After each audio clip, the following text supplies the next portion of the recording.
Salut à toutes et à tous, c'est Vic, j'espère que vous allez bien et bienvenue dans cette nouvelle review d'animé en Blu-ray. Aujourd'hui, je vous présente enfin le tant attendu coffret collector Blu-ray de Lise et l'Oiseau Bleu aux éditions Eurozoom, et c'est le premier qu'on fait sur la chaîne de Blu-ray d'Eurozoom parce que jusqu'à maintenant j'en ai jamais eu et c'est le premier que je vais avoir sur la chaîne, donc c'est parfait, on va pouvoir inaugurer avec celui-là. Lise et l'Oiseau Bleu, c'est bien sûr un film adapté des romans de Sandophonium de mémoire, si je ne me trompe pas exactement, et plus particulièrement un de ces romans vraiment bien précis. Donc vous pouvez regarder, si vous pouvez, les 2 saisons de Sandophonium, comme ça du coup ça vous permettra de mieux comprendre le film, même si on peut le regarder sans avoir vu les 2 séries, enfin les 2 saisons, donc du coup c'est plutôt pas mal. Donc là-dessus c'est plutôt bien fait, on peut le regarder sans les avoir vus, mais je vous conseille quand même de regarder la série Sandophonium bien avant quand même. Alors, c'est réalisé par Naoko Yamada, qui est marqué ici, qui a fait, je vous rappelle, Silent Voice, qui a bossé sur les séries K-On!, sur K-On! Le film, Tamako Market, Tamako Love Story, Sandophonium, du coup. C'est une personne qui est reconnue pour son talent de réalisatrice, donc du coup, là-dessus, aucun souci. Je peux vous garantir, pour avoir vu le film au cinéma, le film est vraiment somptueux, très bien réalisé, vraiment, tout est parfait dedans. Ça, il n'y a pas d'embrouille là-dessus.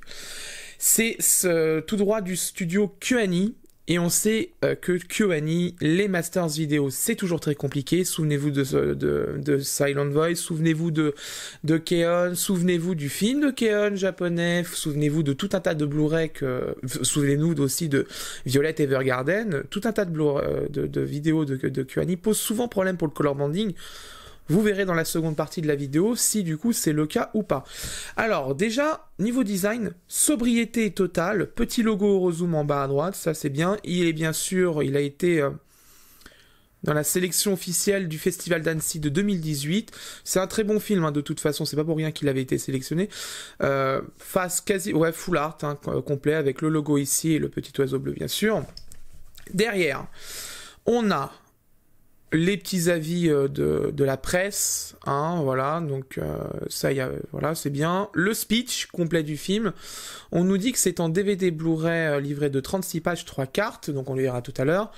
Les suppléments, il y a du bonus, c'est bien, il y a un entretien avec Naoko Yamada, ça c'est cool, donc ça c'est plutôt bien. Je crois que c'est dans le bouquin en plus de mémoire. Les spécifications qui sont assez sobres d'ailleurs, c'est assez vague là-dessus, c'est un petit peu dommage, ils devraient préciser exactement les codecs, etc. NTSC Japon, VOSTFR VF 90 minutes, format 1.85, ce qu'il a été filmé en format vraiment 1.85, donc il n'est pas en 1.77, donc il sera pas plein écran, il y a des bandes noires en bas et en haut, 5 points et stéréo avec du DTS HDMA, du Dolby, etc. Zone B, Eurozoom, il a eu bien sûr le financement du CNC. On va l'ouvrir. À l'intérieur, on va commencer par dans l'ordre, parce qu'on va pas faire le digipack tout de suite, je vais vous expliquer pourquoi après. On va faire d'abord les cartes. Alors les cartes, il y en a 3. Les voici. Elles sont plutôt jolies. Regardez, elles sont plutôt jolies. Papier moyen niveau rigidité. Brillant. Donc ça c'est plutôt bien. Bon, les gens vont dire ça fait un peu papier photo Vistaprint, mais bon, faut peut-être... Franchement, non, on n'y est pas. Non, franchement, on n'y est pas. Voilà, et la troisième, la voici. Voilà, donc ça c'est cool. Donc ça c'est fait. Le livret. Alors le livret, je l'ai feuilleté un petit peu quand même avant. Il y a du contenu. La seule chose que je vais noter, on va regarder ça ensemble. Donc voilà, une émouvante écoute. Bon, ça c'est le speech complet du film, hein, concrètement. En entrée, il n'y a pas de sommaire. Ça, c'est un peu dommage pour retrouver exactement l'emplacement des interviews, etc. Donc, on a le chara-design des personnages. Le seul bémol que j'ai vu déjà, juste sur cette page-là, c'est ils ont utilisé une capture d'écran du film agrandie pour faire l'image. Ça se voit, c'est un peu flou quand même. Et le seul truc qu'on peut noter, merci la mise au point, l'aliasing qui est présent ici. Là, juste ici, là. Mais bon, ça, c'est pinaillé quand même. Bon, ça va, franchement. Ça va, quand même. On a vu pire, hein, quand même. On a vu bien pire sur des coffrets... de séries avec pourtant un paquet de visuels. Donc on a de l'interview, on a de l'interview, on a l'interview, on a des entretiens complets avec la réalisatrice, avec le compositeur, on a les visuels, le storyboard. Là-dessus, franchement, c'est plutôt cool. Un petit livret sympathique. Voilà, on a le storyboard, etc. Voilà, c'est plutôt bien. Voilà. Voilà. Et les crédits. Le seul truc qui est dommage sur le Blu-ray, enfin sur le livret, c'est qu'ils n'ont pas crédité sur cette page le staff français. C'est-à-dire qu'ils n'ont pas crédité la traductrice des sous-titres, la boîte qui a fait la VF, les comédiens qui ont prêté leur voix pour les personnages. C'est un peu dommage parce que j'espère que c'est dans le disque Blu-ray dans un fichier dédié au crédit, parce que du coup moi quand c'est comme ça m'évite d'aller chercher à droite et à gauche partout les personnes qui ont prêté leur voix et les personnes qui ont fait la traduction, etc. Donc c'est un peu ça, c'est juste le petit bémol là-dessus, mais bon, ça c'est pas très grave. Et on va finir avec le digipack et je vais vous expliquer pourquoi. Donc déjà, visuel du digipack, très très sobre, très épuré. Franchement, il n'y a rien à dire là-dessus. À l'intérieur, deux disques, donc pour le Blu-ray et le DVD. Attendez, je l'ai mis à l'envers. Donc le visuel, pour le DVD, c'est l'oiseau. Pour le Blu-ray, c'est celui avec les fleurs, etc. Et vous allez voir quelque chose qui... je vais vous mettre une photo d'Amazon et vous allez voir, il y a une différence entre les disques qui étaient en photo sur Amazon et ceux qui sont présentés ici. C'est ceci. NTSC. Alors pour un Blu-ray, ça pose pas de problème parce que les normes Blu-ray sont tellement strictes que ils avaient déjà imposé à l'époque l'obligation aux platines Blu-ray de pouvoir préparer l'acceptation du NTSC et du PAL et du 50 Hz et du 60 Hz ainsi que tous les specs de couleur sur les platines Blu-ray. Par contre, pour les DVD, c'est autre chose. Pour les DVD, le souci qu'il peut y avoir, alors sur les platines, vraiment, les bonnes platines DVD avec des vrais décodeurs MPEG-2 de qualité, vraiment hardware, vraiment des trucs top, des trucs qui valaient cher à l'époque, ça posera pas de problème. Par contre, pour les lecteurs DVD vraiment d'entrée de gamme, qu'on trouvait à vraiment pas cher à l'époque, ça peut poser problème. Le NTSC sur des platines qui sont vraiment codées avec les pieds ou avec un décodeur vraiment naze, ça peut soit que le DVD ne démarre pas, tout simplement, parce qu'il ne comprendra pas le NTSC, tout simplement, soit il va démarrer, mais avec soit l'absence des couleurs, ou alors il va démarrer mais en ayant des saccades bizarres. Parce que du coup, il ne sera pas dans sa norme à lui, en fait, tout simplement. Parce que je vous rappelle que le NTSC est réservé aux États-Unis et au Japon. Donc ça, c'est le petit bémol. Ils ont pris un risque, je comprends pourquoi ils l'ont fait, parce qu'ils voulaient pas faire de PAL speed-up et transférer les couleurs de NTSC vers PAL, mais ça peut coûter cher au niveau de la compatibilité. C'est assez couillu, hein, je l'avoue, là-dessus, il n'y a pas de problème, mais par contre, c'est dangereux des choix comme ça, même si je le salue personnellement, parce que je préfère le NTSC au PAL, tout simplement parce que la majorité de nos œuvres qu'on apporte en France viennent de zone NTSC, et donc pour moi, à mes yeux, le PAL a été une petite erreur, même s'il a ses avantages, ça reste quand même une erreur, sachant qu'on a presque 2/3 de nos œuvres qu'on vend en France sont de l'import américain ou japonais. Donc de l'NTSC concrètement, qui est l'issue de zone NTSC. Donc voilà, donc pour le Blu-ray ça posera pas de problème, hein, ça toutes les platines Blu-ray savent très bien le gérer. Par contre, le DVD, vous me direz dans les commentaires si vous avez eu des soucis avec, parce que ce DVD là qui est dans mon coffret collector, c'est le même du coup dans l'édition DVD basique, celle qui a 19 €, hein, donc je préfère vous prévenir, c'est le même là-dessus. Donc on verra de toute façon avec les retours, mais je salue, mais je mets en garde quand même Eurozoom sur ces choix techniques qui sont très importants. Ça peut coûter extrêmement cher de faire ce genre de choix. Je les mets en garde quand même vraiment là-dessus, parce que oui, sur un Blu-ray, ça pose aucun problème, et heureusement qu'ils l'ont fait. Je vous rappelle ce qu'ont fait Kana sur Boruto, ça a coûté très cher. Ils avaient fait un transfert PAL pour Boruto, ça a fait que les voix étaient complètement accélérées et dégueulasses. Là, ils ont fait aussi un DVD en NTSC. C'est louable, parce que du coup, on a la vitesse d'origine du film. Par contre, niveau compatibilité sur les platines vraiment d'entrée de gamme, vraiment les trucs pas chers qu'on avait à Lidl ou Carrefour à l'époque, je pense que ça va être un petit peu compliqué quand même là-dessus. Mais ça, de toute façon, le DVD, vous savez très bien qu'on s'en occupe pas ici. Nous, on parle que des Blu-ray, parce que ce film est en plus nativement produit en HD.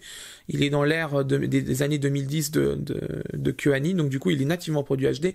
Et surtout qu'en plus, Kyoani a tellement progressé dans la gestion de ses œuvres en haute définition que franchement, c'est vraiment cool de regarder quand même des Blu-ray de Kyoani quand même propres, je dis bien. sur une télé vraiment HD propre et de qualité. Donc voilà, donc c'est un coffret plutôt joli au niveau design. Maintenant on va s'attaquer à la partie technique, qualité vidéo, audio, traduction. On va aborder tout ça dans la seconde partie de la vidéo.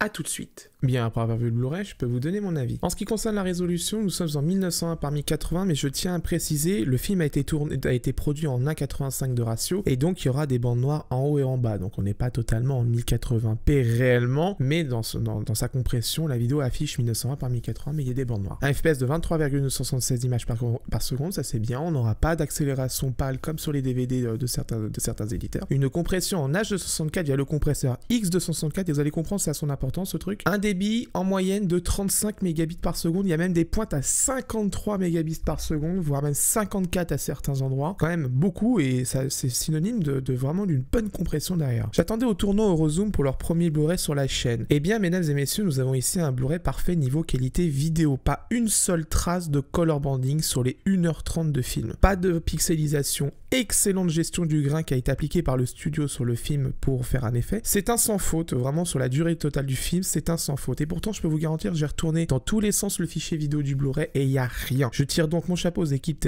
techniques d'Eurozoom et plus précisément à la personne à l'origine de cet authoring. C'est un excellent travail qui a été réalisé dessus. Ce qui concerne le son, la VO est un DTS HDM à 5.24 bits 48 kHz, la VF est en AC3 et il y a deux pistes audio, il y a une stéréo en 256 kbps par seconde et une 5 points en 640 kbps par seconde, on va y arriver. Pour le son, Eurozoom nous propose un mix DTS HDMA pour la piste VO et un AC3 pour la VF. Pour la VO, le son est parfait. Le DTS HDMA fait honneur à la bande son du film, c'est vraiment un régal pour les oreilles. La VF, quant à elle, est un peu en retrait avec la compression de l'AC3, ça s'entend sur une bonne installation 5 points ou avec un très bon casque, ça s'entend vraiment la différence de qualité d'audio entre les deux pistes. Je pense qu'Eurozoom a préféré sacrifier un tout petit peu la qualité audio de la VF pour donner un maximum de débit pour la vidéo, vraiment en termes de compression pure. En parlant de VF, je l'ai trouvé plutôt très bonne, très bon choix de casting, ça fait plaisir. Les voix collent plutôt bien au personnage, c'est agréable. Et j'invite les férus de VO à faire l'essai, ça vaut le coup quand même, elle est plutôt de bonne qualité. Mais comme d'habitude, voici un petit extrait pour vous faire un avis.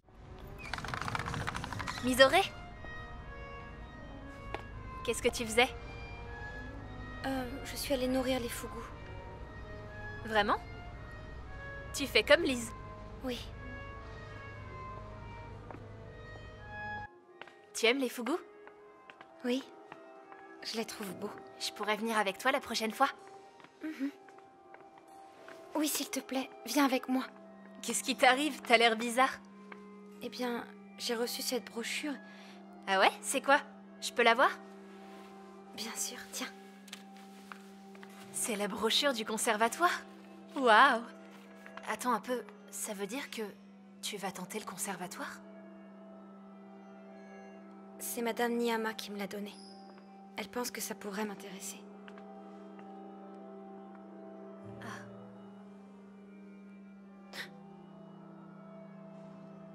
Nozomi? En fait, je me disais justement que j'allais tenter d'intégrer le conservatoire. Ah. Dans ce cas, moi aussi. Quoi? Si tu tentes le conservatoire, alors moi aussi. Dans l'ensemble, la traduction respecte les normes de sous-titrage à la lettre. Ça dépasse très rarement les 15 CPS d'ailleurs. C'est plutôt fluide à lire, assez bien lisible, très bonne police d'écriture, la bordure est nickel, c'est nickel vraiment à 20 cm d'un écran de PC ou à 2 mètres d'un téléviseur, pas de souci. La traduction est correcte dans l'ensemble, franchement, il n'y a pas grand chose à dire sur cette traduction, elle est vraiment plutôt bonne dans l'ensemble. Quelques petites formulations qui ont vraiment été taillées un peu dans la masse parce que du coup ça dépassait le nombre de caractères par seconde autorisé. Ça c'est un classique du coup avec les normes, mais dans l'ensemble le sens est plutôt très bon. Pas de souci là-dessus, aucun problème. Si vous êtes vraiment un féru de VOST, vous êtes servi, cette piste est plutôt très bonne. En conclusion, il faut l'acheter. Voilà, il n'y a pas d'autre chose à dire. Ce coffret montre vraiment l'exemple en matière d'édition Blu-ray et ça serait dommage de rater une occasion de voir un si beau film avec une si belle qualité vidéo et audio. Vous savez pourtant à quel point je suis très pointilleux quand même sur les Blu-ray, je cherche toujours le petit défaut, mais là, il n'y a rien à dire. Eurozoom ne m'a pas déçu sur ce coup. Ils ont mis les petits plats dans les grands, il y a du contenu dans le livret, le design est propre et de bon goût, ça c'est très rare, parce que vraiment ces dernières années, on avait tendance à mettre des bandes partout, etc. et faire des des effets de ouf. Des fois la sobriété vraiment paye beaucoup et là elle a payé aujourd'hui. Achetez-le, il doit être dans votre vidéothèque cette fin d'année. Franchement il n'y a aucune excuse, vous devez le prendre. Bien sûr ça reste un film très...